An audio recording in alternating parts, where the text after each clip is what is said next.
नेहरू के अंतर स्थापना की आपकी प्रमुख भूमिका रही है जो हमारे बीच आज कार्यक्रम 11/9/1981 मध्य प्रदेश तथा अन्य हिंदी भाषी राज्यों के लोगों को शायद मालूम न हो, लेकिन यह एक सच्चाई है कि जालंधर का पंजाब केसरी हिंदी का एक ऐसा अद्वितीय अखबार है। वह एक ऐसा दैनिक है जो पंजाब की मिट्टी में जन्मा है। न उस पर देश के अंग्रेजी अखबारों की कार्बन कॉपी के निशान हैं, न उसमें दिल्ली के हिंदी दैनिकों का हीनता बोध ही कहीं नजर आता। भाषा, समाचार प्रस्तुति, चित्र चयन, संपादकीय लेखन, हर मामले में उसका ढर्रा प्रयोगशील है और लीक से हटकर है। उसका आग्रह लोकप्रियता और चटपटेपन पर अधिक और गुरु बौद्धिकता पर कम है। इसकी कल्पना भी नहीं की जा सकती, क्योंकि इसके समूचे कलेवर पर पंजाब की छाप है। अपने परिवेश से बेहद सघन रिश्तों के कारण ही आज स्थिति यह है कि नवभारत टाइम्स के बाद वह भारत का सर्वाधिक बिकने वाला 1,80,000 प्रतियों का दैनिक है। ये 1981 की बात है।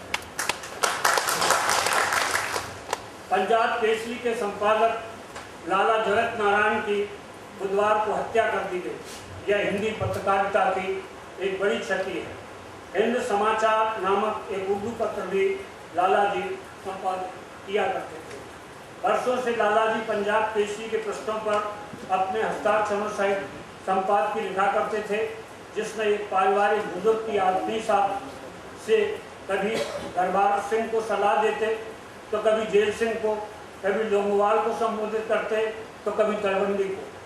13 सितंबर से वे अपनी धारावाहिक आत्मकथा पंजाब केसरी के रविवारी संस्करणों की शुरुआत करने वाले थे।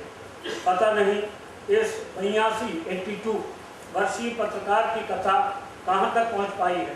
मार्के की बात उनके साथ यह भी थी कि लाला लाजपत राय के साथ कंधे से कंधे मिलाकर लड़ने वाले इस सेनानी ने 67 वर्ष की उम्र में यानी 1965 में पंजाब केसरी का शुभारंभ किया।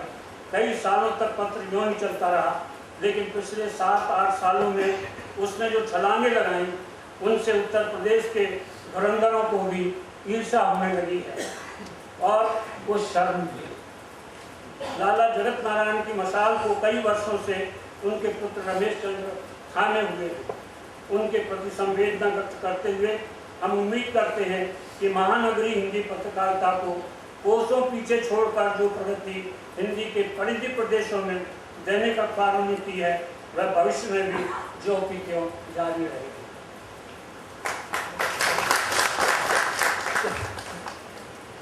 इसके बाद मुझे केवल 3 टिप्पणी करनी है, बहुत संक्षिप्त। पहली ये कि प्रणाम जो पत्रकारिता के आदिदेव हैं नारद जी को।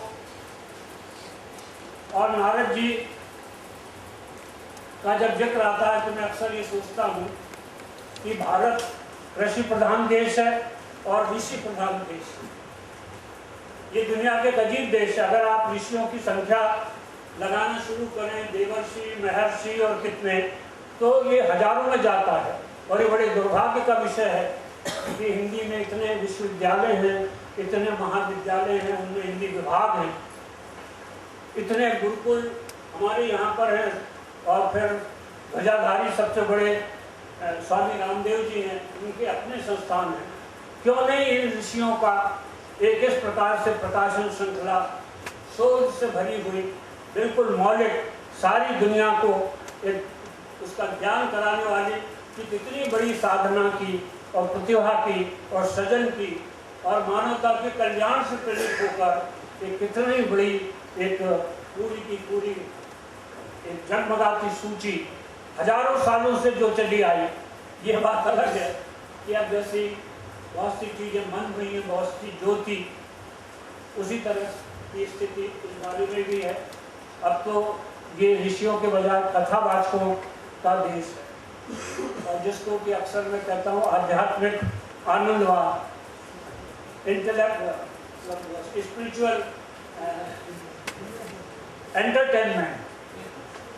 तो एक ये जो एक सरलीकरण, और सरलीकरण नहीं, इसको असल में कहना चाहिए कि जो एक निम्नता की ओर, जो नीचे की ओर जिस तरह से हम हर क्षेत्र में जा रहे हैं, उसमें एक पीछे मुड़कर देखने पर भी, और मुझे अच्छी तरह याद है कि सूर्यकांत बाली ने, अगर उनके कोई पाठक हो पुराने नवभारत टाइम्स के, तो सूर्यकांत बाली ने एक बहुत अच्छी लेखमाला नवभारत टाइम्स की शुरू की थी 1980-82 में। उसमें उन्होंने एक एक भारत का जो ऋषि था, जो उस, और साथ ही में जो हमारे पुराणों में वर्णित द्रौपदी हो या गार्गी हो या जितनी भी महान महिलाएं थीं, उन पर एक सीरीज शुरू की थी। वो अकस्मात बंद हो गई, तो मुझे ऐसा लगा जैसे सितार का तार टूट गया हो। अब इस तरह के टूटे हुए सारे तार है, वो जोड़ने का समय आ गया है।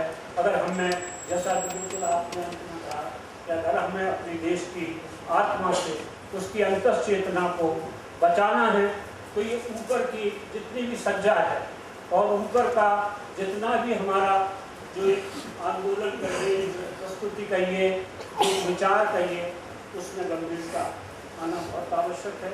और इसी दृष्टि से आज के इस आयोजन का मैं बधाई इसलिए भी आयोजकों को देना चाहता हूँ कि अक्सर जो परिसंवाद होते हैं उनमें एक बड़ा मंच पर खड़ी कर दी जाती है और एक तरह से देखो 10, 12, 14 एक से एक दिग्गज इकट्ठे कर दिए जाते हैं और फिर उनसे कहा जाता है, मतलब मन में ये कहा जाता है कि काश ये 2 मिनट में निपटा दें तो अच्छा है।